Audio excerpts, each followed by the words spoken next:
Court అవును ఒక sir. తీర్పు లాంటిది ఇవ్వబోతున్నది రేపో మాపో.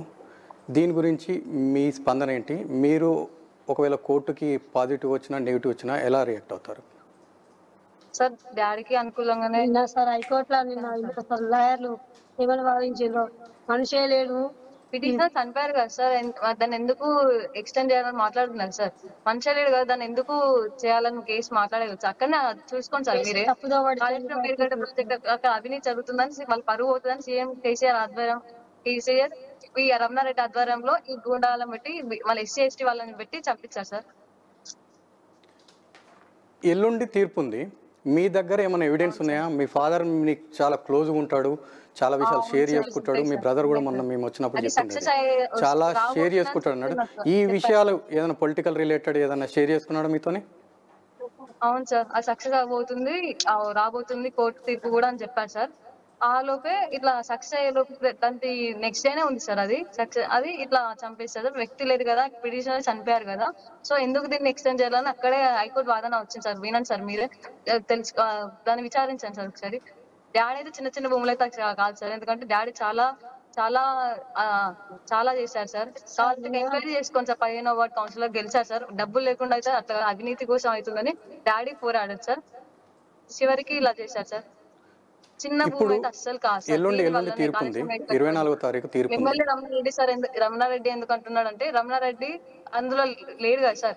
కేసీఆర్ ఆధ్వర్యం కేసీఆర్ చేయించారు కదా, కేసీఆర్ చేపిస్తే ఈయన ఇట్లా ప్రెజర్ పెట్టేసరికి ఈయన ద్వారా ఇట్లా చేయించారు, అందుకే ఆయన బయటపడని అట్లా చేస్తున్నారు సార్.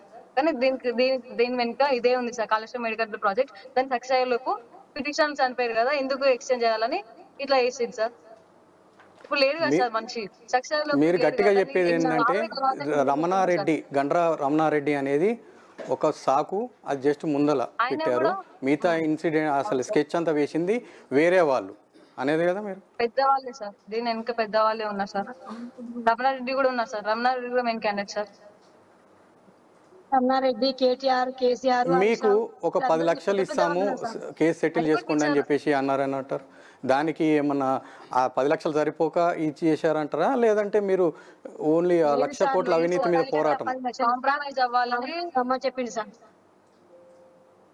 నిన్న విన్నారు సార్, హైకోర్టులో వాదన విన్నారు సార్. లాయర్లు ఏమని వాదిస్తారు, మనిషే లేడు కదా, దీన్ని కేసు క్లోజ్ చేద్దామని వాదిస్తారు సార్.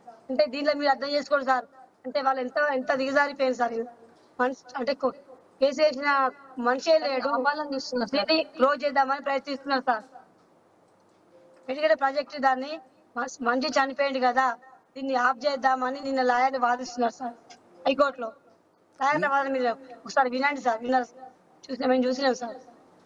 నిత్యశ్రీ, మొన్న మేము మీ దగ్గరకు వచ్చినప్పుడు కూడా మీరు అన్నారు, ప్రాణానికి ప్రాణం, మా నాన్నని చంపిన వాళ్ళని వదిలే ప్రసక్తే లేదని చెప్పేసి.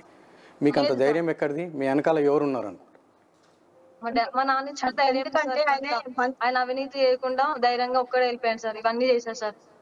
మా నాన్న ఇచ్చిన ధైర్యమే సార్ ఇదంతా నాకు కూడా.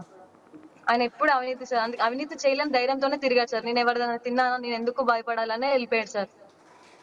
ఒక్కడే వెళ్ళిపోయాడు. నేను ఎవరు తీసుకోలేదు, ఎవరు దోచుకోలేదు కదా, నేను ఎందుకు భయపడాలి, భయపడతాను సార్, నేను ఎందుకు భయపడాలి అని అనేవాడు సార్. ఓకే ఎందుకు సార్ మేము ఎందుకు భయపడాలి సార్, ఎందుకంటే ఆయన చేసిన పని మంచి పని చేసింది కాబట్టి. ఆయన చేసింది పెద్ద పెద్ద ప్రాజెక్ట్ మీద కేసు వేసిండు, ఆ గవర్నమెంట్ భూములు అక్రమంగా దోచుకుంటున్నారు అనే కోణం దాన్ని వెళ్ళిపోయాడు. మేము ఎందుకు భయపడతాం సార్ వాళ్ళకు? వాళ్ళు చేసిన అక్రమాలు అవినీతులు బాగున్నాయి కాబట్టి ఆయన ధైర్యంతో మేము ముందుకెళ్తాం సార్. ఆయన చేసిన ఆశయాల ప్రకారమే మేము ముందుకెళ్తాం సార్. ఇంత పెద్ద లీడర్ ఉన్నా మేము భయపడే ప్రసక్తే లేదు సార్. నిత్యశ్రీ, మీ ఫాదర్ నీతో చాలా క్లోజ్గా ఉంటున్నాడు, మీ మదర్ కంటే ఎక్కువ ఏదైనా ఉన్నా షేర్ చేసుకోవడం అనేది. మీతోనే ఏమైనా షేర్ చేసుకున్నారా ఇలాంటివి? బెదిరిస్తున్నారు, భయపడిపిస్తున్నారు, చంపేస్తారేమో అని చెప్పేసి మీరు ధైర్యంగా ఉండాలి, జరగకూడదు ఏదైనా జరుగుతాయి, మీరు ధైర్యంగా ఉండాలని ఎప్పుడైనా చెప్పాడా? చెప్పాడు సార్, ఎందుకంటే నేనేం అవినీతి చేయలేదు సార్. అందుకే నేను డాక్టర్ని కదా సార్, నేను భయపడి ఏం చెప్పారు సార్. డైరెక్ట్ కంప్లైంట్ ఇచ్చి చెప్పారంటే సార్, ఇట్లా నా టీం తిరుగుతుంది అని చెప్పడానికంటే వాళ్ళు పట్టించుకోలేదు సార్ లోకల్ వాళ్ళు. ఎందుకంటే ఇక్కడ రమణారెడ్డి ఇక్కడ ఎమ్మెల్యే అయ్యి మాజీ ఎమ్మెల్యే ఉన్నారు సార్, సో వీళ్ళ ఆధ్వర్యంలో ఉన్నారు సార్ ఈ లోకల్ పోలీస్ వాళ్ళు. మీకు బెదిరింపు కాల్ వచ్చినప్పుడు ఎప్పుడు పోలీసు వాళ్ళకి కంప్లైంట్ ఇచ్చారా? డాడీ ఇచ్చారంట సార్, వెళ్ళి చెప్పారంట. సో కానీ వాళ్ళు పట్టించుకోలేదు సార్. ఎందుకంటే ఇక్కడ లోకల్ పోలీస్ వాళ్ళు మాజీ ఎమ్మెల్యే గంధ వెంకటరమణారెడ్డి సార్ ఇక్కడ. సో డాడీకి వాళ్ళు పడిపోయి పీఆర్డీ యాక్ట్ అన్ని పీడీ యాక్ట్ కేసెస్ కి చాలా పెట్టి పంపించారు సార్ డాడీని, ఇక్కడ బయటికి రాకుండా. కావాలంటే ఎంక్వైరీ చేయండి సార్, ఉంటుంది. డాడీ జైలు పోయింది 3 months, 3-4 times వెళ్ళాను సార్ డాడీ జైలుకి.